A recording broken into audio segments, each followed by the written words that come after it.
निगरान हुकूमत सिंध ने गैर रजिस्टर्ड रेस्टोरेंट्स और होटल्स के खिलाफ कार्रवाई का इंदिया दे दिया। सूबाई हुकूमत के मुताबिक 31 जनवरी 2024 तक रजिस्ट्रेशन ना कराने वाले रेस्टोरेंट्स और होटल्स के खिलाफ कार्रवाई होगी। मजीद जानते हैं डॉन न्यूज़ के नुमाइंदे खबर हुसैन से। खबर बताइए, इस हवाले से मजीद क्या चीज़ें सामने आई हैं, कितना जुर्माना किया जा सकता है या क्या कार्रवाई अमल में लाई जाएगी?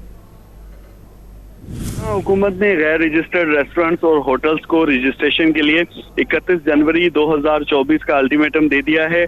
सिंध में कई रेस्टोरेंट्स और होटल्स बगैर रजिस्ट्रेशन और लाइसेंस के चल रहे हैं, जिससे ये हुकूमत को जो टैक्स है वो नहीं मिलता है। इस हवाले से ये अहम इकदाम उठाया गया है निगरान हुकूमत की जानिब से।